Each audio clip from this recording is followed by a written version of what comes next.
चंद्रगुप्त मौर्य ने जैनी गुरु भद्रबाहु से जैन धर्म की दीक्षा ली थी। मेगास्थनीज सेल्यूकस निकेटर का राजदूत था जो चंद्रगुप्त के दरबार में रहता था। मेगास्थनीज द्वारा लिखी गई पुस्तक इंडिका है। चंद्रगुप्त मौर्य और सेल्यूकस के बीच हुए युद्ध का वर्णन एपियस ने किया है। प्लूटार्क के अनुसार चंद्रगुप्त ने सेल्यूकस को 500 हाथी उपहार में दिए थे। चंद्रगुप्त मौर्य की मृत्यु 298 ईसा पूर्व में श्रवणबेलगोला में उपवास द्वारा हुई। बिंदुसार चंद्रगुप्त मौर्य का उत्तराधिकारी बिंदुसार हुआ जो 298 ईसा पूर्व में मगध की राजगद्दी पर बैठा। अमित्रघात के नाम से बिंदुसार जाना जाता है। अमित्रघात का अर्थ है शत्रु विनाशक। बिंदुसार आजीवक संप्रदाय का अनुयायी था। वायुपुराण में बिंदुसार को भद्रसार या वारिसार कहा गया है। स्ट्रैबो के अनुसार यूनानी शासक एंटियोकस ने बिंदुसार के दरबार में डाइमेकस नामक राजदूत भेजा। इसे ही मेगास्थनीज का उत्तराधिकारी माना जाता है। प्लिनी का कथन है कि मिस्र का राजा फिलाडेल्फस या टोलेमी II ने पाटलिपुत्र में डियानीसियस नाम का एक राजदूत भेजा था। जैन ग्रंथों में बिंदुसार को सिंघसेन कहा गया है। बिंदुसार के शासनकाल में तक्षशिला में हुए 2 विद्रोहों का वर्णन है। इस विद्रोह को दबाने के लिए बिंदुसार ने पहले अशोक को और बाद में सुसीम को भेजा। एथेनियस के अनुसार बिंदुसार ने सीरिया के शासक एंटियोकस से मदिरा, सूखे अंजीर एवं एक दार्शनिक भेजने की प्रार्थना की थी। बौद्ध विद्वान तारानाथ ने बिंदुसार को 16 राज्यों का विजेता बताया है। अशोक बिंदुसार का उत्तराधिकारी अशोक महान हुआ जो 269 ईसा पूर्व में मगध की राजगद्दी पर बैठा। राजगद्दी पर बैठने के समय अशोक अवंती का राज्यपाल था। मास्की एवं गुर्जरा अभिलेख में अशोक का नाम अशोक मिलता है। पुराणों में अशोक को अशोक वर्धन कहा गया है। अशोक ने अपने अभिषेक के 8वें वर्ष लगभग 261 ईसा पूर्व में कलिंग पर आक्रमण किया और कलिंग की राजधानी तोसली पर अधिकार कर लिया। उपगुप्त नामक बौद्ध भिक्षु ने अशोक को बौद्ध धर्म की दीक्षा दी। अशोक ने आजीविकों को रहने हेतु बराबर की पहाड़ियों में 4 गुफाओं का निर्माण करवाया जिनका नाम कर्ज, चोपार, सुदामा तथा विश्व झोपड़ी था। अशोक की माता का नाम सुभद्रांगी था। अशोक ने बौद्ध धर्म के प्रचार के लिए अपने पुत्र महेंद्र एवं पुत्री संघमित्रा को श्रीलंका भेजा। भारत में शिलालेख का प्रचलन सर्वप्रथम अशोक ने किया। अशोक के शिलालेखों में ब्राह्मी, खरोष्ठी, ग्रीक एवं अरमाइक लिपि का प्रयोग हुआ है। ग्रीक एवं अरमाइक लिपि का अभिलेख अफगानिस्तान से, खरोष्ठी लिपि का अभिलेख उत्तर पश्चिम पाकिस्तान से और शेष भारत से ब्राह्मी लिपि के अभिलेख मिले हैं। अशोक के अभिलेखों को 3 भागों में बांटा जा सकता है। पहला भाग शिलालेख, दूसरा भाग स्तंभलेख तथा 3 गुहालेख। अशोक को शिलालेख की खोज 1750 ईस्वी में पाद्रेटी फेंथेलर ने की थी। इनकी संख्या 14 है। अशोक के अभिलेख पढ़ने में सबसे पहली सफलता 1837 ईस्वी में जेम्स प्रिसेप को हुई। अशोक के प्रमुख शिलालेख एवं उनमें वर्णित विषय। पहला शिलालेख, इसमें पशु बलि की निंदा की गई है। दूसरा शिलालेख, इसमें अशोक ने मनुष्य एवं पशु दोनों की चिकित्सा व्यवस्था का उल्लेख किया है। तीसरा शिलालेख, इनमें राजकीय अधिकारियों को यह आदेश दिया गया है कि वे हर 5वें वर्ष के उपरांत दौरे पर जाएं। इस शिलालेख में कुछ धार्मिक नियमों का भी उल्लेख किया गया है।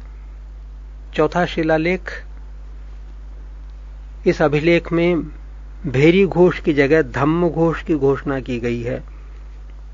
5वां शिलालेख, इस शिलालेख में धर्म महामात्रों की नियुक्ति के विषय में जानकारी मिलती है। 6वां शिलालेख, इसमें आत्मनियंत्रण की शिक्षा दी गई है। 7वां शिलालेख एवं 8वां शिलालेख, इनमें अशोक की तीर्थ यात्राओं का उल्लेख किया गया है। 9वां शिलालेख, इसमें सच्ची भेंट तथा सच्चे शिष्टाचार का उल्लेख किया गया है। 10वां शिलालेख, इसमें अशोक ने आदेश दिया है कि राजा तथा उच्च अधिकारी हमेशा प्रजा के हित में सोचें। 11वां शिलालेख, इसमें धम्म की व्याख्या की गई है। 12वां शिलालेख, इसमें स्त्री महामात्रों की नियुक्ति एवं सभी प्रकार के विचारों के सम्मान की बात कही गई है। 13वां शिलालेख, इसमें कलिंग युद्ध का वर्णन एवं अशोक के हृदय परिवर्तन की बात कही गई है। इसे में पड़ोसी राजाओं का वर्णन है। 14वां शिलालेख, अशोक ने जनता को धार्मिक जीवन बिताने के लिए प्रेरित किया। अशोक के स्तंभ लेखों की संख्या 7 है, जो केवल ब्राह्मी लिपि में लिखे गए हैं। ये 6 अलग अलग स्थानों से प्राप्त हुए हैं। पहला प्रयाग स्तंभ लेख, यह पहले कौशांबी में स्थित था। इस स्तंभ लेख को अकबर ने इलाहाबाद के किले में स्थापित कराया। दूसरा दिल्ली टोपरा, यह स्तंभ लेख फिरोज शाह तुगलक के द्वारा टोपरा से दिल्ली लाया गया। 3 दिल्ली मेरठ, पहले मेरठ में स्थित यह स्तंभ लेख फिरोज शाह द्वारा दिल्ली में लाया गया। इसकी खोज 1750 में टिफेन थेलर द्वारा की गई। 4 रामपुरवा, यह स्तंभ लेख चंपारण बिहार में स्थापित है। इसकी खोज 1872 ईस्वी में कार्लाइल ने की। 5 लौरिया अरेराज, चंपारण बिहार में। 6 लौरिया नंदनगढ़, चंपारण बिहार में है। ये भी इस स्तंभ पर मोर का चित्र बना है। कौशांबी अभिलेख को रानी का अभिलेख कहा जाता है। अशोक का सबसे छोटा स्तंभ लेख रुम्मीदेई है।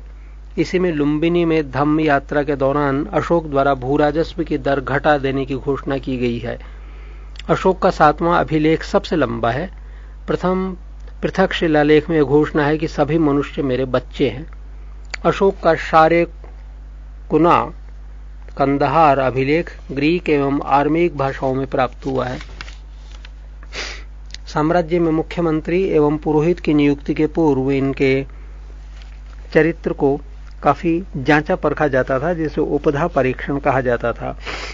सम्राट की सहायता के लिए एक मंत्रिपरिषद होती थी, जिसमें सदस्यों की संख्या 12, 16 या 20 हुआ करती थी। अर्थशास्त्र में शीर्षस्थ अधिकारी के रूप में तीर्थ का उल्लेख मिलती है, जिसे महामात्र भी कहा जाता था। इसकी संख्या 18 थी। अर्थशास्त्र में चर जासूस को कहा गया है। अशोक के समय मौर्य साम्राज्य में प्रांतों की संख्या 5 थी। प्रांतों को चक्र कहा जाता था। प्रांतों के प्रशासक कुमार या आर्यपुत्र या राष्ट्रिक कहलाते थे। प्रांतों का विभाजन विषय में किया गया था, जो विषयपति के अधीन होते थे। प्रशासन की सबसे छोटी इकाई ग्राम थी, जिसका मुखिया ग्रामीक कहलाता था। प्रशासक की सबसे छोटी इकाई गोप था, जो 10 ग्रामों का शासन संभालता था। मेगास्थनीज के अनुसार नगर का प्रशासन 30 सदस्यों का एक मंडल करता था, जो 6 समितियों में विभाजित था। प्रत्येक समिति में 5 सदस्य होते थे। बिक्री कर के रूप में मूल्य का 10वां भाग वसूला जाता था। इसे बचाने वालों को मृत्युदंड दिया जाता था। मेगास्थनीज के अनुसार एग्रोनोमाई मार्ग निर्माण अधिकारी था। जस्टिन के अनुसार चंद्रगुप्त मौर्य की सेना में लगभग 50,000 अश्वारोही सैनिक, 9,000 हाथी एवं 8,000 रथ थे। प्लूटार्क या जस्टिन के अनुसार चंद्रगुप्त ने नंदों की पैदल सेना से 3 गुनी अधिक संख्या में अर्थात 60,000 आदमियों को लेकर संपूर्ण उत्तर भारत को रौंद डाला था। युद्ध क्षेत्र में सेना का नेतृत्व करने वाला अधिकारी नायक कहलाता था। सैन्य विभाग का सबसे बड़ा अधिकारी सेनापति होता था। मेगास्थनीज के अनुसार मौर्य सेना का रखरखाव 5 सदस्यीय 6 समितियां करती थी। मौर्य प्रशासन में गुप्तचर विभाग का महामात्य सर्प नामक अमात्य के अधीन था। अर्थशास्त्र में गुप्तचर को गूढ़ पुरुष कहा गया है। एक ही स्थान पर रहकर कार्य करने वाले गुप्तचर को संस्था कहा जाता था। एक स्थान से दूसरे स्थान पर भ्रमण करके कार्य करने वाले गुप्तचर को संचार कहा जाता था। अशोक के समय जनपदीय न्यायालय के न्यायाधीश को राजुक कहा जाता था। सरकारी भूमि को सीता भूमि कहा जाता था। बिना वर्षा के अच्छी खेती होने वाली भूमि को अदेव मात्रिक कहा जाता था। मेगास्थनीज ने भारतीय समाज को 7 वर्गों में विभाजित किया है। पहला वर्ग दार्शनिक, दूसरा वर्ग किसान, 3 अहीर, 4 कारीगर, 5 सैनिक, 6 निरीक्षक एवं 7 सभासद। स्वतंत्र वेश्यावृत्ति को अपनाने वाली महिला रूपाजीवा कहलाती थी। नंदवंश के विनाश करने में चंद्रगुप्त मौर्य ने कश्मीर के राजा पर्वतक से सहायता प्राप्त की थी। मौर्य शासन 137 वर्षों तक रहा। मौर्य वंश का अंतिम शासक बृहद्रथ था। इसकी हत्या इसके सेनापति पुष्यमित्र शुंग ने 185 ईसा पूर्व में कर दी और मगध पर शुंग वंश की नींव डाली। मौर्य प्रांत ये थे: उत्तरापथ, जिसकी राजधानी तक्षशिला थी। दूसरा प्रांत अवंती राष्ट्र, जिसकी राजधानी उज्जयिनी। मौर्य प्रांत कलिंग, राजधानी तोसली।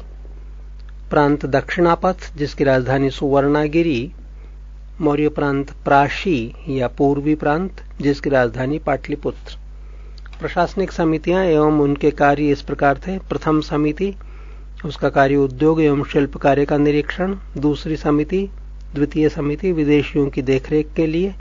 तृतीय समिति जन्म मरण का विवरण रखने वाली। चतुर्थ समिति का कार्य था व्यापार एवं वाणिज्य की देखभाल। पंचम समिति निर्मित वस्तुओं के विक्रय का निरीक्षण। षष्ठ समिति का कार्य था बिक्री कर वसूल करना। सैन्य समिति एवं उनके कार्य इस प्रकार है। प्रथम समिति, जिसका कार्य जल सेना की व्यवस्था। द्वितीय समिति का कार्य यातायात एवं रसद की व्यवस्था।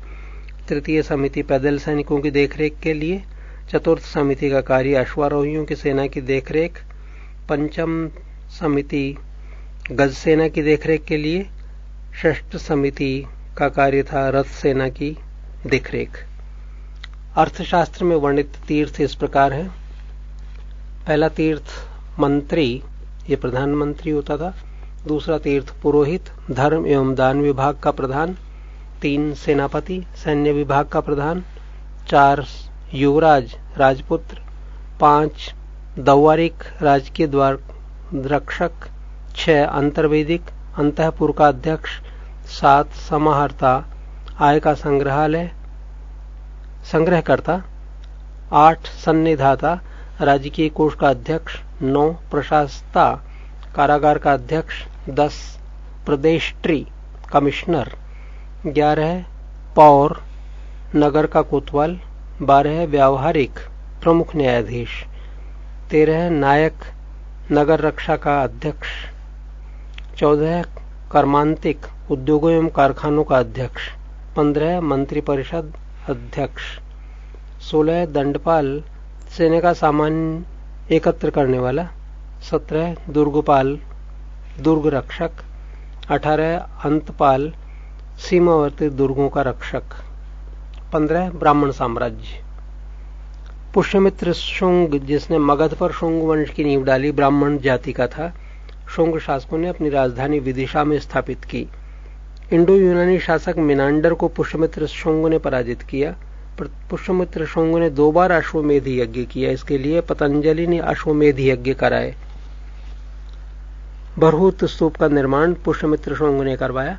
शुंग वंश का अंतिम शासक देवभूति था। इसकी हत्या 73 ईसा पूर्व में वासुदेव ने कर दी और मगध की गद्दी पर कण्व वंश की स्थापना की। कण्व वंश का अंतिम राजा सुशर्मा हुआ। सिमुक ने 60 ईसा पूर्व में कर दी और सातवाहन वंश की स्थापना की।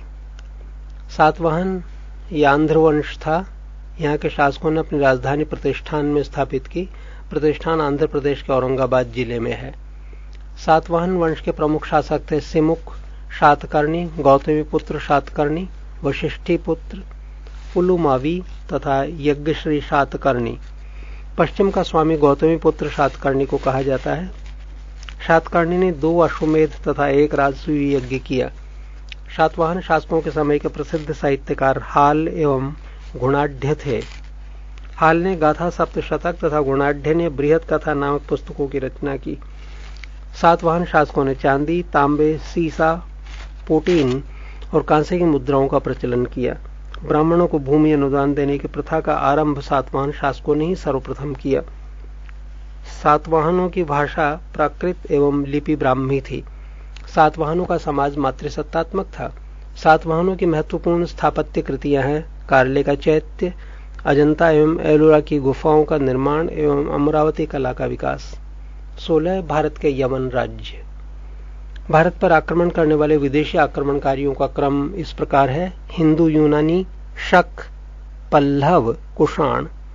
सेल्यूकस के द्वारा स्थापित पश्चिमी तथा मध्य एशिया के विशाल साम्राज्य को इसके उत्तराधिकारी एंटियोकस प्रथम ने अक्षुण्ण बनाए रखा। एंटियोकस II के शासनकाल में विद्रोह के फलस्वरूप उसके अनेक प्रांत स्वतंत्र हो गए। बैक्ट्रिया के विद्रोह का नेतृत्व डियोडोटस प्रथम ने किया था। बैक्ट्रिया पर डियोडोटस प्रथम के साथ इन राजाओं ने क्रमशः शासन किया। डियोडोटस II, यूथिडेमस, डेमेट्रियस, मेनेंडर, यूक्रेटाइस, एंटीअल्कीडस तथा हर्मिक्स। भारत पर सबसे पहले आक्रमण बैक्ट्रिया के शासक डेमेट्रियस ने किया। इसने 190 ईसा पूर्व में भारत पर आक्रमण कर अफगानिस्तान, पंजाब एवं सिंधु के बहुत बड़े भाग पर अधिकार कर लिया। इसने शाकल को अपनी राजधानी बनाया। इसे ही हिंद यूनानी या बैक्ट्रियाई यूनानी कहा गया। हिंद यूनानी शासकों में सबसे अधिक विख्यात मेनेंडर 165 से 145 ईसा पूर्व में हुआ। इसकी राजधानी शाकल, आधुनिक सियालकोट, शिक्षा का प्रमुख केंद्र था। मेनेंडर ने नागसेन यानी नागार्जुन से बौद्ध धर्म की दीक्षा ली। मेनेंडर के प्रश्न एवं नागसेन द्वारा दिए गए उत्तर एक पुस्तक के रूप में संग्रहित हैं, जिसका नाम मिलिंद पन्हो अर्थात मिलिंद के प्रश्न या मिलिंद प्रश्न है। हिंद यूनानी भारत के पहले शासक हुए जिनके जारी किए सिक्कों के बारे में निश्चित रूप से कहा जा सकता है कि सिक्के किन किन राजाओं के हैं। भारत में सबसे पहले हिंद यूनानियों ने ही सोने के सिक्के जारी किए। हिंद यूनानी शासकों ने भारत के पश्चिमोत्तर सीमा प्रांत में यूनान की प्राचीन कला चलाई, जिसे हेलेनिस्टिक आर्ट कहते हैं। भारत में गंधार कला इसका सर्वोत्तम उदाहरण है। यूनानियों के बाद 17 शक, ये यूनानियों के बाद आए। शकों की 5 शाखाएं थी और हर शाखा की राजधानी भारत और अफगानिस्तान में अलग अलग भागों में थी। पहली शाखा ने अफगानिस्तान, दूसरी शाखा ने पंजाब जिसकी राजधानी तक्षशिला, तीसरी शाखा ने मथुरा, चौथी शाखा ने पश्चिमी भारत एवं 5वीं शाखा ने ऊपरी दक्कन पर प्रभुत्व स्थापित किया। शक मूलतः मध्य एशिया के निवासी थे। चरागाह की खोज में शक भारत आए। 58 ईसा पूर्व में उज्जैन के एक स्थानीय राजा ने शकों को पराजित करके बाहर खदेड़ दिया और विक्रमादित्य की उपाधि धारण की। शकों पर विजय के उपलब्ध में 57 ईसा पूर्व से एक नया संवत विक्रम संवत के नाम से प्रारंभ हुआ। उसी समय से विक्रमादित्य एक लोकप्रिय उपाधि बन गई, जिसकी संख्या भारतीय इतिहास में 14 तक पहुंच गई। गुप्त सम्राट चंद्रगुप्त द्वितीय सबसे अधिक विख्यात विक्रमादित्य था। शकों की अन्य शाखाओं की तुलना में दक्षिण भारत में प्रमुख स्थापित करने वाली शाखा ने सबसे लंबे अरसे तक शासन किया, लगभग 4 शताब्दियों तक। गुजरात में चल रहे समुद्री व्यापार ने यह शाखा काफी लाभान्वित हुई और भारी संख्या में चांदी के सिक्के जारी किए। शकों का सबसे प्रतापी शासक रुद्रदामन प्रथम 123 से 150 ईसा पूर्व था, जिसका शासन गुजरात के बड़े भाग पर था। रुद्रदामन प्रथम ने काठियावाड़ की अर्धशुष्क सुदर्शन झील का जीर्णोद्धार किया, जो मौर्यों द्वारा निर्मित हुई थी। रुद्रदामन संस्कृत का बड़ा प्रेमी था। उसने ही सबसे पहले विशुद्ध संस्कृत भाषा में लंबा अभिलेख जारी किया। इसके पहले के सभी अभिलेख प्राकृत भाषा में रचित थे। भारत में शक राजा अपने को क्षत्रप कहते थे। 18 कुषाण। पल्लव के बाद कुषाण आए, जो यूची एवं तोखरी भी कहलाते हैं। यूची नामक एक कबीला 5 कुलों में बट गया था। उन्हीं में एक कुल के थे कुषाण। कुषाण वंश का संस्थापक था कुजुल कडफिसेस। कुषाण वंश का सबसे प्रतापी राजा था कनिष्क। कनिष्क की राजधानी थी पुरुषपुर या पेशावर। कुषाणों की द्वितीय राजधानी थी मथुरा। कनिष्क ने 78 ईस्वी गद्दी पर बैठने के समय में एक संवत चलाया, जो शक संवत कहलाया है और भारत सरकार द्वारा प्रयोग में लाया जाता है। बौद्ध धर्म की चौथी बौद्ध संगीति कनिष्क के शासनकाल में कुंडलवन, कश्मीर में प्रसिद्ध बौद्ध विद्वान वसुमित्र की अध्यक्षता में हुई। कनिष्क बौद्ध धर्म के महायान संप्रदाय का अनुयायी था। आरंभिक कुषाण शासकों ने भारी संख्या में स्वर्ण मुद्राएं जारी की, जिनकी शुद्धता गुप्त काल की स्वर्ण मुद्राओं से उत्कृष्ट है। कनिष्क का राजकवि अश्वघोष था। कनिष्क का राजवैद्य आयुर्वेद का विख्यात विद्वान चरक था। चरक संहिता की रचना चरक ने की थी। बुद्ध चरित, सौंदरानंद और सूत्रालंकार अश्वघोष की प्रसिद्ध रचनाएं हैं। महाविभाष सूत्र के रचनाकार वसुमित्र हैं। इन्हें बौद्ध धर्म का विश्वकोश कहा जाता है। बौद्धों का रामायण बुद्ध चरित को कहा जाता है। अश्वघोष, वसुमित्र, पार्श्व, चरक, चाणु, नागार्जुन, महाचेत और संघरक्ष कनिष्ठ के दरबार की विभूति थे। भारत का आइंस्टाइन नागार्जुन को कहा जाता है। इनकी पुस्तक माध्यमिक सूत्र, इस पुस्तक में नागार्जुन ने सापेक्षता का सिद्धांत प्रस्तुत किया था। कनिष्क की मृत्यु 102 ईस्वी में हो गई। गांधार शैली और मथुरा शैली का विकास कनिष्क के शासनकाल में हुआ था। कुषाण वंश का अंतिम शासक वासुदेव था। 19 गुप्त साम्राज्य का उदय 3री शताब्दी के अंत में प्रयाग के निकट कौशाम्बी में हुआ। गुप्त वंश का संस्थापक श्रीगुप्त 240 से 280 ईस्वी के बीच में था। श्रीगुप्त का उत्तराधिकारी घटोत्कच 280 से 320 ईस्वी के बीच में हुआ। गुप्त वंश का प्रथम महान सम्राट चंद्रगुप्त प्रथम था।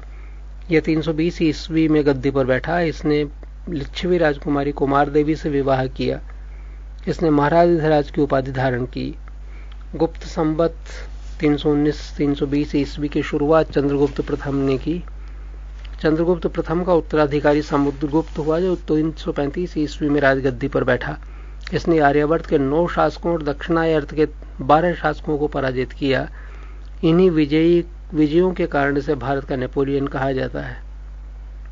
समुद्रगुप्त का दरबारी कवि हरिसेन था, जिसने इलाहाबाद प्रशस्ति लेख की रचना की। समुद्रगुप्त विष्णु का उपासक था। समुद्रगुप्त ने अश्वमेधकर्ता की उपाधि धारण की। समुद्रगुप्त संगीत प्रेमी था। ऐसा अनुमान उसके सिक्कों पर उसे वीणा वादन करते हुए दिखाया जाने से लगाया गया है। समुद्रगुप्त ने विक्रमांक की उपाधि धारण की। इसे कविराज भी कहा जाता था। समुद्रगुप्त का उत्तराधिकारी चंद्रगुप्त II हुआ, जो 380 ईस्वी में राजगद्दी पर बैठा। चंद्रगुप्त II के शासनकाल में चीनी बौद्ध यात्री फाहियान भारत आया। शकों पर विजय के उपलक्ष्य में चंद्रगुप्त II ने चांदी के सिक्के चलाए। चंद्रगुप्त II का उत्तराधिकारी कुमारगुप्त I या गोविंदगुप्त 415 ईस्वी से 454 ईस्वी में हुआ। नालंदा विश्वविद्यालय की स्थापना कुमारगुप्त ने की थी। कुमारगुप्त I का उत्तराधिकारी स्कंदगुप्त 455 से 467 ईस्वी में हुआ। स्कंदगुप्त ने गिरनार पर्वत पर स्थित सुदर्शन झील का पुनरुद्धार किया। स्कंदगुप्त ने पर्णदत्त को सौराष्ट्र का गवर्नर नियुक्त किया। स्कंदगुप्त के शासनकाल में ही हूणों का आक्रमण शुरू हो गया। अंतिम गुप्त शासक भानुगुप्त था। गुप्त साम्राज्य की सबसे बड़ी प्रादेशिक इकाई देश थी, जिसके शासक को गोप्ता कहा जाता था। एक दूसरी प्रादेशिक इकाई भूक्ति थी, जिसके शासक उपरिक कहलाते थे। भुक्ति के नीचे विषय नामक प्रशासनिक इकाई होती थी, जिसके प्रमुख विषयपति कहलाते थे।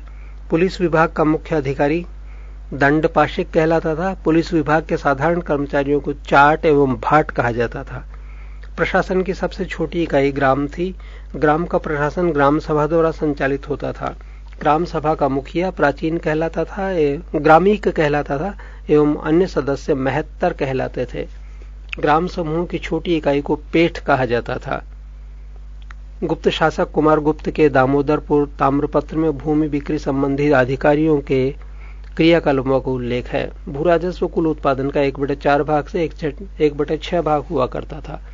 आर्थिक उपयोगिता के आधार पर निम्न प्रकार की भूमि थी: 1 क्षेत्र, कृषि करने योग्य भूमि। 2 वास्तु, वास करने योग्य भूमि।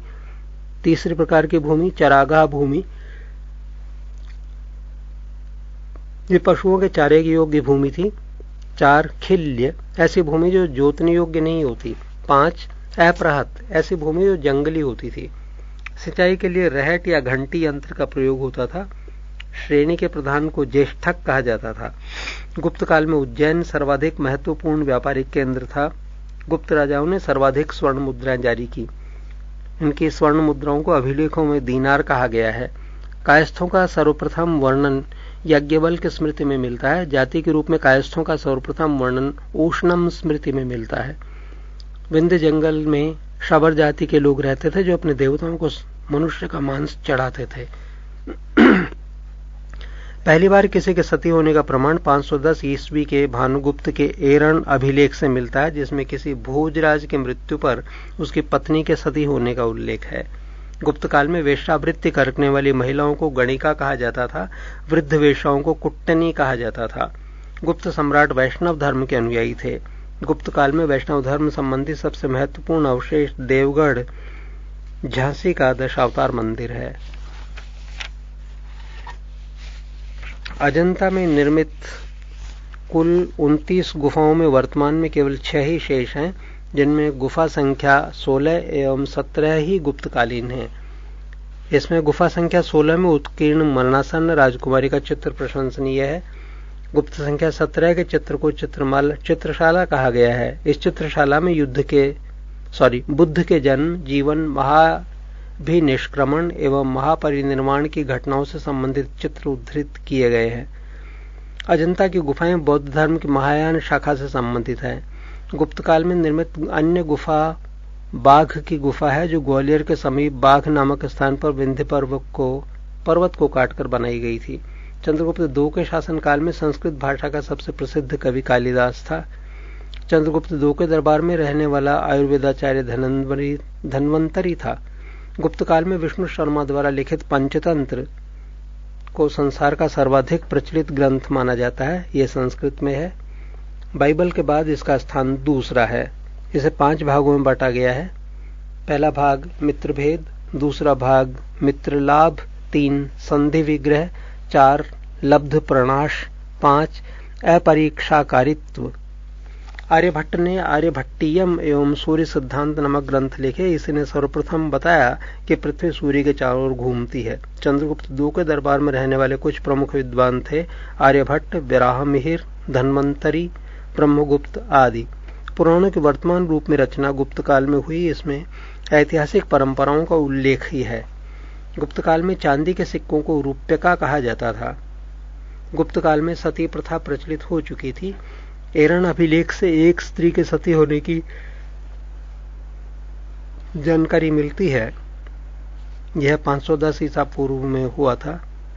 याज्ञवल्क, नारद, कात्यायन एवं बृहस्पति स्मृतियों की रचना गुप्त काल में ही हुई। मंदिर बनाने की कला का जन्म गुप्त काल में ही हुआ। सांस्कृतिक उपलब्धियों के कारण गुप्त काल को भारतीय इतिहास का स्वर्ण युग कहा जाता है। गुप्तकालीन प्रसिद्ध मंदिर इस प्रकार हैं। मंदिर विष्णु मंदिर, ये स्थान है इसका तिगवा, जबलपुर, मध्य प्रदेश।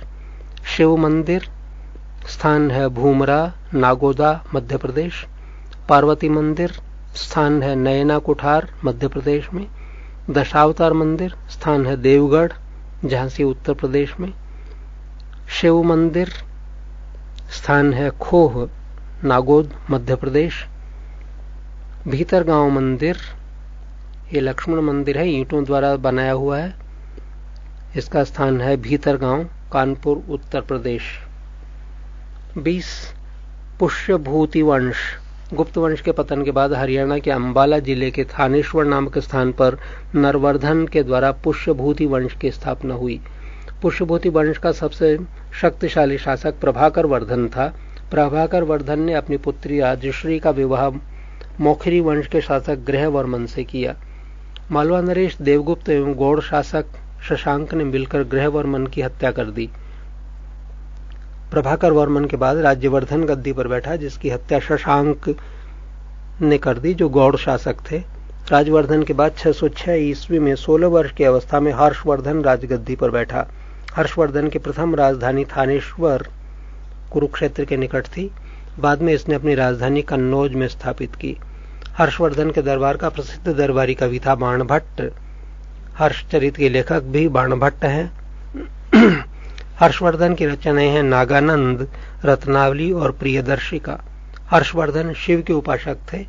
चीनी यात्री वेनचांग हर्षवर्धन के शासनकाल में भारत आया था। वेनचांग को यात्रियों में राजकुमार, नीति का पंडित एवं वर्तमान शाक्य मुनि कहा जाता है। वेनचांग भारत में नालंदा विश्वविद्यालय में पढ़ने एवं बौद्ध ग्रंथ संग्रह करने के उद्देश्य से आया था। हर्ष शिलादित्य के नाम से भी जाना जाता था। हर्ष ने परम भट्टारक नरेश की उपाधि धारण की थी। हर्षवर्धन को दक्षिण भारत के शासक पुलकेशिन द्वितीय ने ताप्ती नदी के किनारे 630 ईस्वी में हराया। पुलकेशिन द्वितीय चालुक्य वंश के थे। हर्ष प्रतिदिन 500 ब्राह्मणों एवं 1000 बौद्ध भिक्षुओं को भोजन कराता था। हर्ष ने 643 ईस्वी में कन्नौज तथा प्रयाग में 2 विशाल धार्मिक सभाओं का आयोजन किया। हर्ष द्वारा प्रयाग में आयोजित सभा को मोक्ष परिषद कहा गया है। बाणभट्ट के हर्षचरित के अनुसार हर्ष की मंत्री परिषद इस प्रकार थी: अवंती युद्ध और शांति का मंत्री, सिंहनाद हर्ष की सेना का महासेनापति, कुंतक अश्वल सेना का मुख्य अधिकारी, स्कंदगुप्त हस्ती सेना का प्रमुख। साधारण सैनिकों को चाट एवं भाट, अश्व सेना के अधिकारियों को बृहदेश्वर, पैदल सेना के अधिकारियों को बलाधिकृत एवं महाबलाधिकृत कहा जाता था। 21 दक्षिण भारत के प्रमुख राजवंश। पल्लव वंश का संस्थापक था सिंह विष्णु 575 से 600 ईस्वी में। इसकी राजधानी थी कौंची, तमिलनाडु में कांचीपुरम कहते हैं। सिंह विष्णु वैष्णव धर्म का अनुयायी था। किरातार्जुनीयम के लेखक भारवी सिंह विष्णु के दरबार में रहते थे। पल्लव वंश के प्रमुख शासक हुए क्रमशः महेंद्र वर्मन प्रथम 600 से 630 ईस्वी, नरसिंह वर्मन प्रथम 630 से 660 ईस्वी, महेंद्र वर्मन द्वितीय 668 से 670 ईस्वी, परमेश्वर वर्मन प्रथम 670 से 680 ईस्वी, नरसिंह वर्मन द्वितीय 680 से 720 ईस्वी, नंदी वर्मन 2 731 से 795 ईस्वी। पल्लव वंश का अंतिम शासक अपराजित 879 से 897 ईस्वी के बीच में हुआ। मतविलास प्रहसन की रचना महेंद्र वर्मन ने की थी। महाबलीपुरम के एकाश्मक रथों का निर्माण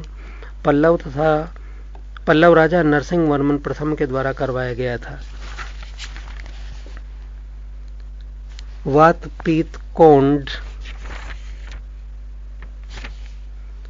वातपीकोंड की उपाधि नरसिंह वर्मन प्रथम ने धारण की थी। कांची के कैलाशनाथ मंदिर का निर्माण नरसिंह वर्मन द्वितीय ने करवाया था। इसे राज सिद्धेश्वर मंदिर भी कहा जाता है। दश कुमार चरित के लेखक दंडी नरसिंह वर्मन प्रथम के दरबार में रहते थे। कांची के मुक्तेश्वर मंदिर तथा वैकुंठ पेरुमाल मंदिर का निर्माण नंदी वर्मन ने कराया। प्रसिद्ध वैष्णव संत तिरुमंगई अलवार नंदी वर्मन के समकालीन थे। 26 राष्ट्रकूट राजवंश का संस्थापक दंतिदुर्ग था, जो 752 ईस्वी में था। इसकी राजधानी मणकिर या मान्यखेत, वर्तमान मालखेड़, शोलापुर के निकट थी। राष्ट्रकूट वंश के प्रमुख शासक थे कृष्ण प्रथम, ध्रुव, गोविंद तृतीय, अमोघवर्ष, कृष्ण 2, इंद्र 3 एवं कृष्ण 3। एलोरा के प्रसिद्ध कैलाश मंदिर का निर्माण कृष्ण प्रथम ने करवाया था। ध्रुव राष्ट्रकूट वंश का पहला शासक था जिसने कन्नौज पर अधिकार करने हेतु त्रिपक्षीय संघर्ष में भाग लिया। ध्रुव ने प्रतिहार नरेश वत्सराज एवं पाल नरेश धर्मपाल को पराजित किया। ध्रुव को धारावर्ष भी कहा जाता था। गोविंद तृतीय ने त्रिपक्षीय संघर्ष में भाग लेकर चक्रायुद्ध एवं उसके संरक्षक धर्मपाल तथा प्रतिहार वंश के शासक नागभट्ट 2 को पराजित किया। पल्लव, पांड्य, केरल एवं गंग शासकों के संघ की गोविंद 3 ने नष्ट किया। अमोघवर्ष जैन धर्म का अनुयायी था। इसने कन्नड़ में कविराज मार्ग की रचना की। आदि पुराण के रचनाकार जिनसेन, गणितासार संग्रह के लेखक महावीराचार्य एवं अमोघ वृत्ति के लेखक सक्तायना अमोघवर्ष के दरबार में रहते थे। अमोघवर्ष ने तुंगभद्रा नदी में जल समाधि लेकर अपने जीवन का अंत किया। इंद्र 3 के शासनकाल में अरब निवासी अलमसूदी भारत आया। इसने तत्कालीन राष्ट्रकूट शासकों को भारत का सर्वश्रेष्ठ शासक कहा। राष्ट्रकूट वंश का अंतिम महान शासक कृष्ण 3 था। कल्याणी के चालुक्य तैलप 2 ने 973 ईस्वी में कर्क को हराकर राष्ट्रकूट राज्य पर अपना अधिकार कर लिया और कल्याणी के चालुक्य वंश की नींव डाली। एलोरा एवं एलिफेंटा, महाराष्ट्र, गुहा मंदिरों का निर्माण राष्ट्रकूटों के समय ही हुआ। एलोरा में 34 शैलकृत गुफाएं हैं। इनमें से 1 से 12 तक बौद्धों तथा 13 से 29 तक हिंदुओं और 30 से 34 तक जैनों की गुफाएं हैं। राष्ट्रकूट शैव, वैष्णव, शाक्त संप्रदायों के साथ साथ जैन धर्म के भी उपासक थे। चालुक्य वंश, कल्याणी के चालुक्य वंश की स्थापना तैलप 2 ने की थी। तैलप द्वितीय की राजधानी मान्यखेड़ थी। चालुक्य वंश कल्याणी के प्रमुख शासक हुए तैलप प्रथम, तैलप द्वितीय, विक्रमादित्य, जयसिंह, सोमेश्वर 2, विक्रमादित्य 6, सोमेश्वर 3 एवं तैलप 3। सोमेश्वर प्रथम ने मान्यखेड़ से राजधानी हटाकर कल्याणी, कर्नाटक को बनाया। इस वंश का सबसे प्रतापी शासक विक्रमादित्य षष्ठम था। विल्हण एवं विज्ञानेश्वर विक्रमादित्य 6 के दरबार में ही रहते थे। मिताक्षरा हिंदू विधि ग्रंथ याज्ञवल्क्य स्मृति पर व्याख्या नामक ग्रंथ की रचना महान विधिवेत्ता विज्ञानेश्वर ने की थी। विक्रमांकदेव चरित की रचना विल्हण ने की थी। इसमें कोई विक्रमादित्य 6 के जीवन पर प्रकाश डाला गया है। चालुक्य वंश वातापी, जयसिंह ने वातापी के चालुक्य वंश की स्थापना की। इसकी राजधानी वातापी बीजापुर के निकट थी। इस वंश के प्रमुख शासक थे पुलकेशिन प्रथम, कीर्तिवर्मन, पुलकेशिन द्वितीय, विक्रमादित्य, विनयादित्य एवं विजयादित्य। इस वंश का सबसे प्रतापी राजा पुलकेशिन द्वितीय था। महाकूट स्तंभ लेख से प्रमाणित होता है कि पुलकेशिन बहुसुवर्ण एवं अग्निष्टोम यज्ञ संपन्न करवाया करता था। पुलकेशिन II ने हर्षवर्धन को हराकर परमेश्वर की उपाधि धारण की थी।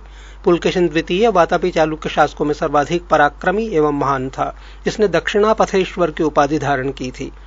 पल्लववंशी शासक नरसिंह वर्मन प्रथम ने पुलकेशिन II को परास्त किया और उसकी राजधानी बादामी पर अधिकार कर लिया। संभवतः इसी युद्ध में पुलकेशिन द्वितीय मारा गया। इसी विजय के बाद नरसिंह वर्मन ने वातापी कोड की उपाधि धारण की। ऐहोल अभिलेख का संबंध पुलकेशिन II से है। जिनेंद्र का मेगुती मंदिर पुलकेशिन द्वितीय ने बनवाया था। अजंता के गुहा चित्र में फारसी दूत मंडल को स्वागत करते हुए पुलकेशिन II को दिखाया गया है। वातापी का निर्माणकर्ता कीर्तिवर्मन को माना जाता है। मालवा को जीतने के बाद विनयादित्य ने सकलोत्तर पथनाथ की उपाधि धारण की। विक्रमादित्य II के शासनकाल में ही दक्कन में अरबों ने आक्रमण किया। इस आक्रमण का मुकाबला विक्रमादित्य के भतीजे पुलकेशी ने किया। इस अभियान की सफलता पर विक्रमादित्य द्वितीय ने इसे अवनिजनाश्रय की उपाधि प्रदान की। विक्रमादित्य द्वितीय की प्रथम पत्नी लोक महादेवी ने पट्टदकल में विरूपाक्ष महादेव मंदिर का निर्माण करवाया। विक्रमादित्य द्वितीय की दूसरी पत्नी त्रैलोक्य देवी ने त्रैलोकेश्वर मंदिर का निर्माण करवाया। इस वंश का अंतिम राजा कीर्तिवर्मन द्वितीय था। इसे इसके सामंत दंतिदुर्ग ने परास्त कर एक नए वंश राष्ट्रकूट वंश की स्थापना की। चालुक्य वंश वेंगी। वेंगी के चालुक्य वंश का संस्थापक विष्णुवर्धन था। इसकी राजधानी वेंगी आंध्र प्रदेश में थी। इस वंश के प्रमुख शासक थे जयसिंह प्रथम, इंद्रवर्धन, विष्णुवर्धन द्वितीय, जयसिंह द्वितीय एवं विष्णुवर्धन तृतीय। इस वंश के सबसे प्रतापी राजा विजयादित्य तृतीय थे, जिनके सेनापति पंडरंग था। चोल। 9वीं शताब्दी में चोल वंश पल्लवों के ध्वंसावशेषों पर स्थापित हुआ। चोल वंश के संस्थापक विजयालय 850 से 887 ईस्वी था। इसकी राजधानी तंजौर या तंजूवर था। विजयालय ने नरकेसरी की उपाधि धारण की। चोलों का स्वतंत्र राज्य आदित्य प्रथम ने स्थापित किया। पल्लवों पर विजय पाने के उपरांत आदित्य प्रथम ने कोदंडराम की उपाधि धारण की। चोल वंश के प्रमुख राजा थे Parantaka I, Rajaraja I, Rajendra I, Rajendra द्वितीय एवं कुलोत्तुंग। तक्कोलम के युद्ध में राष्ट्रकूट नरेश कृष्ण तृतीय ने परांतक I को पराजित किया। इस युद्ध में परांतक प्रथम का बड़ा लड़का राजादित्य मारा गया। राजराज प्रथम ने श्रीलंका पर आक्रमण किए। वहां के राजा महिम 5 को भागकर श्रीलंका के दक्षिण जिला रोहण में शरण लेनी पड़ी। राजराज प्रथम श्रीलंका के विजित प्रदेशों को चोल साम्राज्य का एक नया प्रांत मुंडीचोल मंडलम बनाया और पोलन्नरुआ को इसकी राजधानी बनाया। राजराज प्रथम शैव धर्म का अनुयायी था। राजराज I ने तंजौर में राजराजेश्वर का शिव मंदिर बनाया। चोल साम्राज्य का सर्वाधिक विस्तार राजेंद्र प्रथम के शासनकाल में हुआ है। बंगाल के पाल शासक महिपाल को पराजित करने के बाद राजेंद्र प्रथम ने गंगैकोंडचाल की उपाधि धारण की और नवीन राजधानी गंगैकोंड चोलपुरम के निकट चोलगंगम नामक विशाल तालाब का निर्माण करवाया। राजेंद्र II ने प्रकेसरी की उपाधि धारण की। वीर राजेंद्र ने राजकेसरी की उपाधि धारण की। चोल वंश का अंतिम राजा राजेंद्र III था। चोलों एवं पश्चिमी चालुक्य के बीच शांति स्थापित करने में गोवा के कदम्ब शासक जयकेश प्रथम ने मध्यस्थ की भूमिका निभाई थी।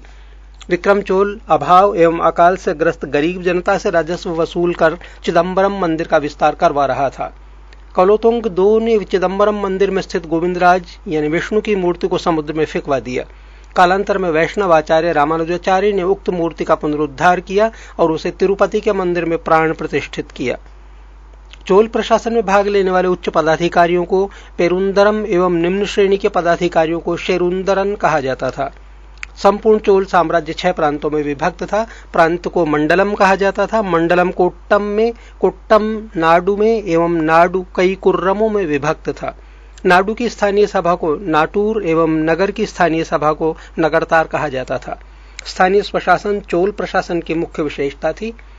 और सर्वसाधारण लोगों की समिति थी जिसका कार्य होता था सार्वजनिक कल्याण के लिए तालाबों और बगीचों के निर्माण हेतु गांव की भूमि का अधिग्रहण करना। सभा या महासभा यह मूलतः अग्रहारों और ब्राह्मण बस्तियों की सभा थी जिसके सदस्यों को पेरुमक्कल कहा जाता था। यह सभा वरियम नाम की समितियों के द्वारा अपने कार्य को संचालित करती थी। सभा की बैठक गांव में मंदिर के निकट वृक्ष के नीचे या तालाब के किनारे होती थी। व्यापारियों की सभा को नगरम कहते थे।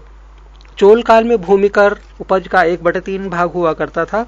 गांव में कार्य समिति की सदस्यता के लिए जो वेतनभोगी कर्मचारी रखे जाते थे उन्हें मध्यस्थ कहते थे। ब्राह्मणों को दी गई करमुक्त भूमि को चतुर्वेदी मंगलम कहते थे। चोल सेना का सबसे संगठित अंग था पदाति सेना।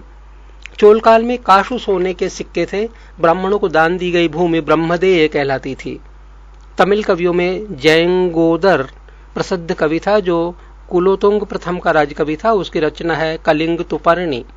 कंबन, औट्टकुट्टन और पुंगलेदी को तमिल साहित्य का त्रिरत्न कहा जाता है। पंप, पुन एवं रन्न कन्नड़ साहित्य के त्रिरत्न माने जाते हैं।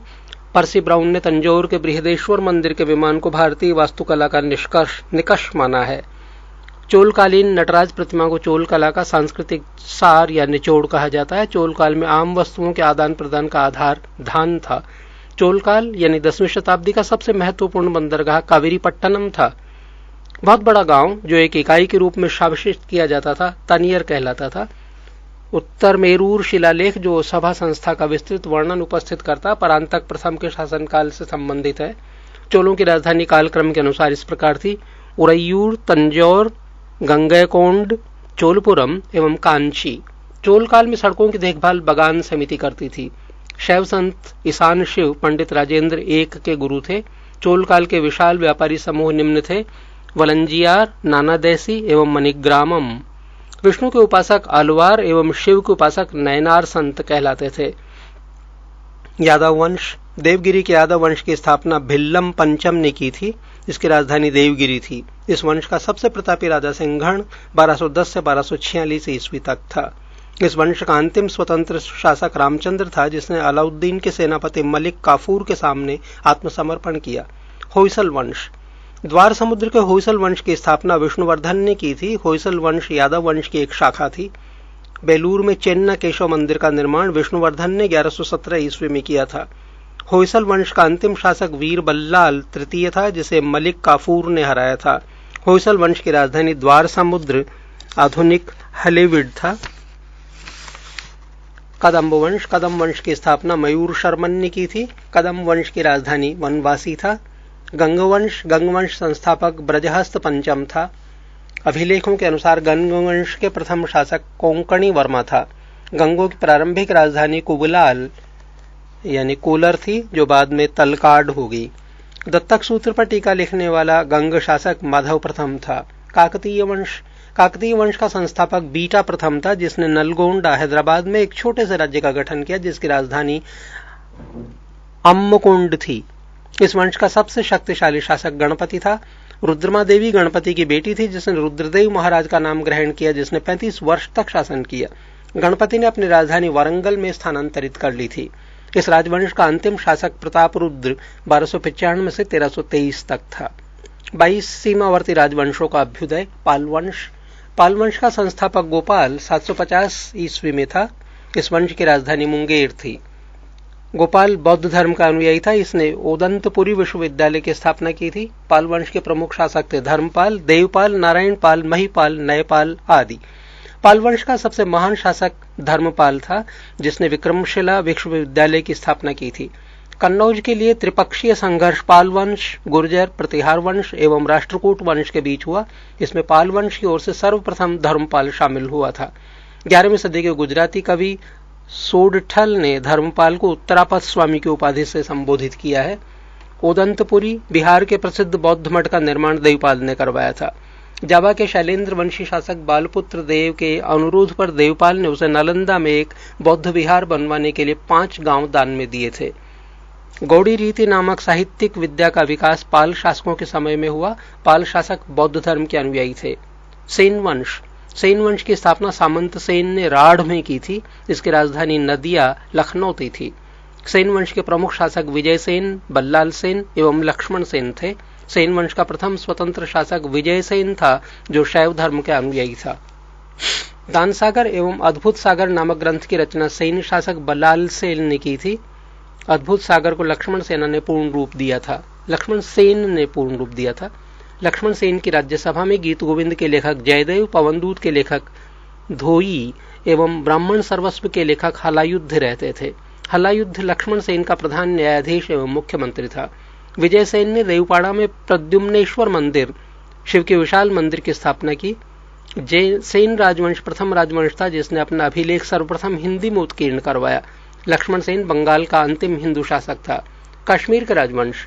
कश्मीर पर शासन करने वाले शासक वंश कालक्रम से इस प्रकार थे: कारकोट वंश, उत्पल वंश, लोहार वंश। 7वीं शताब्दी में दुर्लभवर्धन नामक व्यक्ति ने कश्मीर में कारकोट वंश की स्थापना की थी। प्रतापपुर नगर की स्थापना दुर्लभक ने की। कारकोट वंश का सबसे शक्तिशाली राजा ललितादित्य मुक्तापीड था। कश्मीर का मार्तंड मंदिर का निर्माण ललितादित्य के द्वारा करवाया गया था। कारकोट वंश के बाद कश्मीर पर उत्पल वंश का शासन हुआ। इस वंश का संस्थापक अवंतीवर्मन था। अवंतीपुर नामक नगर की स्थापना अवंतीवर्मन ने की थी। अवंतीवर्मन के अभियंता सूय ने सिंचाई के लिए नहरों का निर्माण करवाया। 980 ईस्वी में उत्पल वंश की रानी दिद्दा एक महत्वाकांक्षी शासिका हुई। उत्पल वंश के बाद कश्मीर पर लोहार वंश का शासन हुआ। लोहार वंश का संस्थापक संग्राम राज था। संग्राम राज के बाद अनंत राजा हुआ। इसकी पत्नी सूर्यमती ने प्रशासन को सुधारने में उसकी सहायता की। लोहार वंश का शासक हर्ष विद्वान, कवि तथा कई भाषाओं का ज्ञाता था। कल्हण हर्ष का आश्रित कवि था। जयसिंह लोहार वंश का अंतिम शासक था जिसने 1128 ईस्वी से 1155 ईस्वी तक शासन किया। जयसिंह के शासन के साथ ही कल्हण की राजतरंगिणी का विवरण समाप्त हो जाता है। कामरूप का वर्मन वंश। 4वीं शताब्दी के मध्य कामरूप में वर्मन वंश का उदय हुआ। इस वंश की प्रतिष्ठा का संस्थापक पुष्यवर्मन था। इसकी राजधानी प्रागज्योतिष नामक स्थान पर थी। कालांतर में कामरूप पाल साम्राज्य का एक अंग बन गया। 23 राजपूत राजवंशों की उत्पत्ति। गुर्जर प्रतिहार वंश। इस वंश का संस्थापक नागभट्ट प्रथम था। नागभट्ट प्रथम मालवा का शासक था। नागभट्ट II को राष्ट्रकूट सम्राट गोविंद तृतीय ने हराया था। प्रतिहार वंश का सर्वाधिक शक्तिशाली एवं प्रतापी राजा मिहिर भोज था। मिहिर भोज ने अपनी राजधानी कन्नौज में बनाई थी। वह विष्णु भक्त था। उसने विष्णु के सम्मान में आदिवराह की उपाधि ग्रहण की। राजशेखर प्रतिहार शासक महेंद्रपाल के दरबार में रहते थे। इस वंश का अंतिम राजा राज्यपाल था। दिल्ली नगर की स्थापना तोमर नरेश अनंगपाल ने 11वीं सदी के मध्य में की। गहड़वाल राठौड़ राजवंश। गहड़वाल वंश का संस्थापक चंद्रदेव था। इसकी राजधानी वाराणसी यानी काशी थी। इस वंश का सर्वाधिक शक्तिशाली राजा गोविंद चंद्र था। गोविंद चंद्र का मंत्री लक्ष्मीधर शास्त्रों का प्रकांड पंडित था जिसने कृत्य कल्पतरु नामक ग्रंथ लिखा था। पृथ्वीराज तृतीय ने स्वयंवर से जयचंद की पुत्री संयोगिता का अपहरण कर लिया था। इस वंश का अंतिम शासक जयचंद था जिसे गोरी ने 1194 ईस्वी के चंदावर युद्ध में मार डाला। चाहमान या चौहान वंश। चौहान वंश का संस्थापक वसुदेव था। इस वंश की प्रारंभिक राजधानी अहिच्छत्र थी। बाद में अजयराज द्वितीय ने अजमेर नगर की स्थापना की और इसे राजधानी बनाया। इस वंश का सबसे शक्तिशाली शासक अर्णोराज के पुत्र विग्रहराज चतुर्थ विसलदेव 1153 से 1163 ईस्वी में हुए। हरिकेली नाटक के रचयिता विग्रहराज 4 थे। सोमदेव विग्रहराज चतुर्थ के राजकवि थे। इन्होंने ललित विग्रहराज नामक नाटक लिखा। 2.5 दिन का झोपड़ा नामक मस्जिद शुरू में विग्रहराज 4 द्वारा निर्मित एक विद्यालय था। पृथ्वीराज 3 इस वंश का अंतिम शासक था। चंदवरदई पृथ्वीराज तृतीय का राजकवि था जिसकी रचना पृथ्वीराज रासो है। रणथंबोर के जैन मंदिर का शिखर पृथ्वीराज तृतीय ने बनवाया था। तराइन का प्रथम युद्ध 1191 ईस्वी में हुआ जिसमें पृथ्वीराज तृतीय की विजय एवं गोरी की हार हुई। तराई के द्वितीय युद्ध 1192 ईस्वी में हुआ जिसमें गोरी की विजय एवं पृथ्वीराज तृतीय की हार हुई। परमार वंश। परमार वंश का संस्थापक उपेंद्र राज था। इसकी राजधानी धारा नगरी थी। प्राचीन राजधानी उज्जैन। परमार वंश का सर्वाधिक शक्तिशाली शासक राजा भोज था। राजा भोज ने भोपाल के दक्षिण में भोजपुर नामक झील का निर्माण करवाया। नैषधीय चरित के रचनाकार श्रीहर्ष थे। राजा भोज ने चिकित्सा, गणित एवं व्याकरण पर अनेक ग्रंथ लिखे। भोजकृत युक्ति कल्पतरु में वास्तुशास्त्र के साथ साथ विविध वैज्ञानिक यंत्रों व उनके उपयोग का उल्लेख है। नवसाह सांक चरित के रचयिता पद्मगुप्त, 10 रूपक के रचयिता धनंजय, धनिक, हलायुध एवं अमित गति जैसे विद्वान वाक्यपति मुंज के दरबार में रहते थे। कविराज की उपाधि से विभूषित शासक था राजा भोज। भोज ने अपनी राजधानी में सरस्वती मंदिर का निर्माण करवाया था। इस मंदिर के परिसर में संस्कृत विद्यालय भी खोला गया था। राजा भोज के शासनकाल में धारा नगरी विद्या एवं विद्वानों का प्रमुख केंद्र थी। भोज ने चित्तौड़ में त्रिभुवन नारायण मंदिर का निर्माण करवाया। भोजपुर नगर की स्थापना राजा भोज ने की थी। परमार वंश के बाद तोमर वंश का, उसके बाद चाहमान वंश का और अंततः 1297 ईस्वी में अलाउद्दीन खिलजी के सेनापति नसरत खां और उलुंग खां ने मालवा पर अधिकार कर लिया। चंदेल वंश।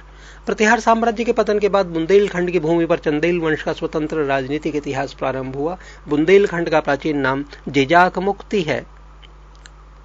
भुक्ति चंदेल वंश का संस्थापक है नन्नुक 831 ईस्वी में। इसकी राजधानी खजुराहो थी। प्रारंभ में इसकी राजधानी कालिंजर महोबा थी। राजा धांग ने अपनी राजधानी कालिंजर से खजुराहो में स्थानांतरित की थी। चंदेल वंश का प्रथम स्वतंत्र एवं सबसे प्रतापी राजा यशोवर्मन था।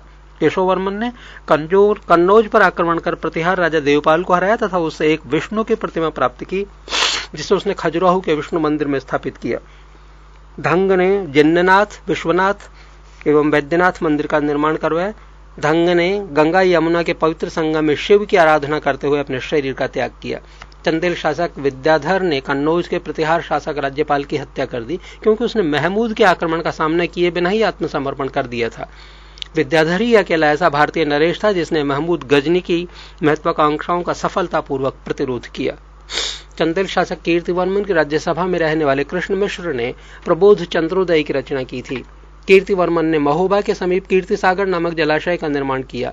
आल्हा उदल नामक 2 सेना नायक परमर्दिदेव के दरबार में रहते थे, जिन्होंने पृथ्वीराज चौहान के साथ युद्ध करते हुए अपनी जान गंवाई थी।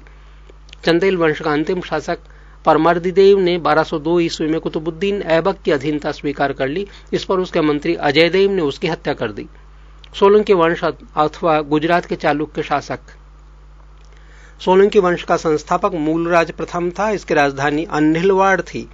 मूलराज प्रथम शैव धर्म का अनुयायी था। भीम प्रथम के शासनकाल में महमूद गजनी ने सोमनाथ के मंदिर पर आक्रमण किया।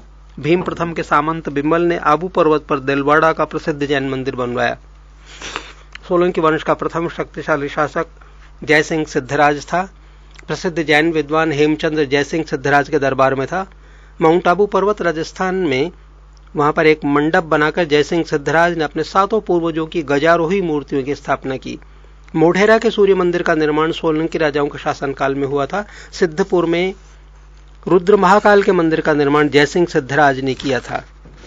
सोलंकी शासक कुमारपाल जैन मतवानुयायी था। वह जैन धर्म के अंतिम राजकीय प्रवर्तक के रूप में प्रसिद्ध है। सोलंकी वंश का अंतिम शासक भीम द्वितीय था।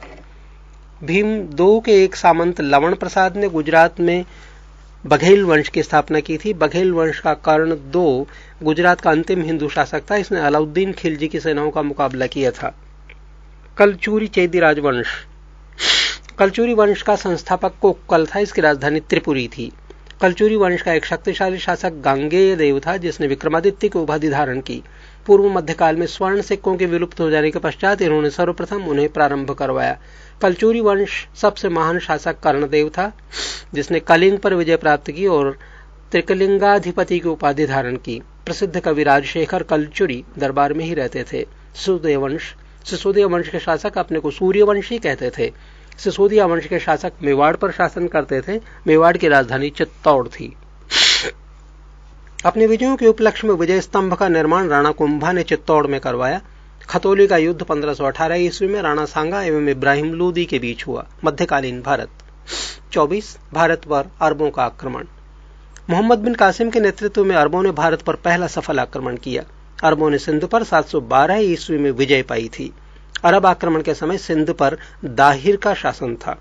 भारत पर अरबवासियों का आक्रमण का मुख्य उद्देश्य धन दौलत लूटना तथा इस्लाम धर्म का प्रचार प्रसार करना था। 25 महमूद गजनवी। अलप्तगीन नामक एक तुर्क सरदार गजनी साम्राज्य का संस्थापक था। अलप्तगीन का गुलाम तथा दामाद सुबुक्तगीन था। महमूद गजनी सुबुक्तगीन का पुत्र था। अपने पिता के काल में गजनी खुरासान का शासक था। महमूद गजनी 27 वर्ष की अवस्था में 998 ईस्वी में गद्दी पर बैठा। बगदाद का खलीफा अल आदिर बिल्लाह ने महमूद गजनी के पद को मान्यता प्रदान करते हुए उसे यमीनुद्दौला तथा यमीन उल मिल्लाह की उपाधि दी। महमूद गजनी ने भारत पर 17 बार आक्रमण किया। महमूद गजनी ने भारत पर पहला आक्रमण 1001 ईस्वी में किया था। यह आक्रमण शाही राजा जयपाल के विरुद्ध था। इसमें जयपाल की पराजय हुई थी। महमूद गजनी का 1008 ईस्वी में नगरकोट के विरुद्ध हमले को मूर्तिवाद के विरुद्ध पहली महत्वपूर्ण जीत बताई जाती है। महमूद गजनी ने थानेश्वर के चक्रस्वामीन की कांस्य निर्मित आदमकद प्रतिमा को गजनी भेजकर रंगभूमि में रखवाया। महमूद गजनी का सबसे चर्चित आक्रमण 1025 ईस्वी में सोमनाथ मंदिर सौराष्ट्र पर हुआ। जिसमें सोमनाथ मंदिर को लूटा गया था। सोमनाथ मंदिर की लूट में उसे करीब 20 लाख दीनार की संपत्ति हाथ लगी। सोमनाथ मंदिर लूट कर ले जाने के क्रम में महमूद पर जाटों ने आक्रमण किया था और कुछ संपत्ति लूट ली थी। महमूद गजनी का अंतिम भारतीय आक्रमण 1027 ईस्वी में जाटों के विरुद्ध था। महमूद गजनी की मृत्यु 1030 ईस्वी में ही हो गई। अलबरूनी, फिरदौसी, उतबी तथा फरूखी महमूद गजनी के दरबार में रहते थे। 26 मोहम्मद गौरी। गौर मोहम्मद महमूद गजनी के अधीन एक छोटा सा राज्य था। 1173 ईस्वी में शहाबुद्दीन मोहम्मद गोरी गौर का शासक बना। मोहम्मद गौरी ने भारत पर पहला आक्रमण 1175 ईस्वी में मुल्तान के विरुद्ध किया था। मोहम्मद गौरी का दूसरा आक्रमण 1178 ईस्वी में पाटन गुजरात पर हुआ। यहाँ का शासक भीम II ने गौरी को बुरी तरह परास्त किया। तराइन का प्रथम युद्ध 1191 ईस्वी में गौरी एवं पृथ्वीराज चौहान के बीच हुआ, जिसमें पृथ्वीराज चौहान विजयी हुआ। तराई का द्वितीय युद्ध 1192 ईस्वी में गौरी एवं चौहान के बीच ही हुआ, जिसमें गौरी को विजय प्राप्त हुई। चंदावर का युद्ध 1194 ईस्वी में गौरी एवं जयचंद के बीच हुआ। इस युद्ध में भी गौरी को विजय प्राप्त हुई। मोहम्मद गौरी भारत के विजित प्रदेशों पर शासन का भार अपने गुलाम सेनापतियों को सौंपते हुए गजनी लौट गया। मोहम्मद गौरी की हत्या 15 मार्च 1206 ईस्वी को कर दी गई। 27 सल्तनत काल। गुलाम वंश। गुलाम वंश की स्थापना 1206 ईस्वी में कुतुबुद्दीन ऐबक ने की। यह गौरी का गुलाम था। कुतुबुद्दीन ऐबक ने अपना राज्याभिषेक 24 जून 1206 ईस्वी को किया था। कुतुबुद्दीन ऐबक ने अपनी राजधानी लाहौर में बनाई थी। कुतुब मीनार की नींव कुतुबुद्दीन ऐबक ने डाली थी। दिल्ली का कुवत उल इस्लाम मस्जिद एवं अजमेर का ढाई दिन का झोपड़ा नामक मस्जिद का निर्माण ऐबक ने करवाया था। कुतुबुद्दीन ऐबक को लाख बख्श यानी लाखों का दान देने वाला भी कहा जाता था। प्राचीन नालंदा विश्वविद्यालय को ध्वस्त करने वाला ऐबक का सहायक सेनानायक बख्तियार खिलजी था। ऐबक की मृत्यु 1210 ईस्वी में चौगान खेलते समय घोड़े से गिरकर हो गई। इसे लाहौर में दफनाया गया। ऐबक का उत्तराधिकारी आराम शाह हुआ, जिसने सिर्फ 8 महीनों तक शासन किया। आराम शाह की हत्या करके इल्तुतमिश 1211 ईस्वी में दिल्ली की गद्दी पर बैठा। इल्तुतमिश तुर्किस्तान का इलवरी तुर्क था, जो ऐबक का गुलाम एवं दामाद था। ऐबक की मृत्यु के समय वह बदायूं का गवर्नर था। इल्तुतमिश लाहौर से राजधानी को स्थानांतरित करके दिल्ली लाया। इल्तुतमिश द्वारा किए गए महत्वपूर्ण कार्य निम्न है। पहला कार्य, कुतुब मीनार के निर्माण को पूर्ण करवाया। दूसरा कार्य, सबसे पहले शुद्ध अरबी सिक्के जारी किए, चांदी का टंका एवं तांबा का जीतल। 3 एकता प्रणाली चलाई। 4 40 गुलाम सरदारों का संगठन बनाया, जो तुर्कान ए चिहलगानी के नाम से जाना गया। 5 सर्वप्रथम दिल्ली के अमीरों का दमन किया। इल्तुतमिश पहला शासक था जिसने 1229 ईस्वी में बगदाद के खलीफा से सुल्तान पद की वैधानिक स्वीकृति प्राप्त की। इल्तुतमिश की मृत्यु अप्रैल 1276 ईस्वी में हो गई। इल्तुतमिश के बाद उसका पुत्र रुकनुद्दीन फिरोज गद्दी पर बैठा। वह एक अयोग्य शासक था। इसके अल्पकालीन शासन पर उसकी मां शाह तुर्कान छाई रही। शाह तुर्कान के अवांछित प्रभाव से परेशान होकर तुर्की अमीरों ने रुकनुद्दीन को हटाकर रजिया को सिंहासन पर आसीन किया। इस प्रकार रजिया बेगम प्रथम मुस्लिम महिला थी जिसने शासन की बागडोर संभाली। रजिया ने पर्दा प्रथा का त्याग कर तथा पुरुषों की तरह चोगा यानी काबा एवं कुलाक टोपी पहनकर राजदरबार में खुले मुंह से जाने लगी। रजिया ने मलिक जमालुद्दीन याकूत को अमीर अखूर यानी घोड़े का सरदार नियुक्त किया। गैर तुर्कों को सामंत बनाने के रजिया के प्रयासों से तुर्की अमीर विरुद्ध हो गया और उसे बंदी बनाकर दिल्ली की गद्दी पर मुइजुद्दीन बहराम शाह को बैठा दिया। रजिया की शादी अल्तुनिया के साथ हुई। इससे शादी करने के बाद रजिया ने पुनः गद्दी प्राप्त करने का प्रयास किया, लेकिन वह असफल रही। रजिया की हत्या 13 अक्टूबर 1240 ईस्वी को डाकुओं के द्वारा कैथल के पास कर दी गई। बहराम शाह को बंदी बनाकर उसकी हत्या मई 1242 ईस्वी में कर दी गई। बहराम शाह के बाद दिल्ली का सुल्तान अलाउद्दीन मसूद शाह 1242 ईस्वी में बना। बलबन ने षड्यंत्र के द्वारा 1246 ईस्वी में अलाउद्दीन मसूद शाह को सुल्तान के पद से हटाकर नसीरुद्दीन महमूद को सुल्तान बना दिया। नसीरुद्दीन महमूद ऐसा सुल्तान था जो टोपी सीकर अपना जीवन निर्वाह करता था। बलबन ने अपनी पुत्री का विवाह नसीरुद्दीन महमूद के साथ किया था। बलबन का वास्तविक नाम बहाउद्दीन था। वह इल्तुतमिश का गुलाम था। तुर्काने चिहलगामी का विनाश बलबन ने किया था। बलबन 1266 ईस्वी में गियासुद्दीन बलबन के नाम से दिल्ली की गद्दी पर बैठा। यह मंगोलों के आक्रमण से दिल्ली की रक्षा करने में सफल रहा। राजदरबार में सिजदा एवं पैबोस प्रथा की शुरुआत बलबन ने की थी। बलबन ने फारसी रीति रिवाज पर आधारित नवरोज उत्सव को प्रारंभ करवाया। अपने विरोधियों के प्रति बलबन ने कठोर लौह एवं रक्त की नीति का पालन किया। नसीरुद्दीन महमूद ने बलबन को उलूंग खां की उपाधि प्रदान की। बलबन के दरबार में फारसी के प्रसिद्ध कवि अमीर खुसरो एवं अमीर हसन रहते थे। गुलाम वंश का अंतिम शासक शम्मुद्दीन कैमुर्स था। खिलजी वंश 1290 से 1320 ईस्वी। गुलाम वंश के शासन को समाप्त कर 13 जून 1290 ईस्वी को जलालुद्दीन फिरोज खिलजी ने खिलजी वंश की स्थापना की। इसने किलोकरी को अपनी राजधानी बनाया। जलालुद्दीन की हत्या 1296 ईस्वी में उसके भतीजे एवं दामाद अलाउद्दीन खिलजी ने कड़ा मानिकपुर इलाहाबाद में कर दी। 22 अक्टूबर 1296 ईस्वी को अलाउद्दीन दिल्ली का सुल्तान बना। अलाउद्दीन के बचपन का नाम अली तथा गुरशास्प था। अलाउद्दीन खिलजी ने सेना को नकद वेतन देने एवं स्थायी सेना की नींव रखी। घोड़ा दागने एवं सैनिकों का हुलिया लिखने की प्रथा की शुरुआत अलाउद्दीन खिलजी ने की। अलाउद्दीन ने भूराजस्व की दर को बढ़ाकर उपज का 1/2 भाग कर दिया। इसने खम्स यानी लूट के धन में राजा का हिस्सा 1/4 भाग के स्थान पर 3/4 भाग कर दिया। इसने व्यापारियों में बेईमानी रोकने के लिए कम तोलने वाले व्यक्ति के शरीर से मांस काट लेने का आदेश दिया।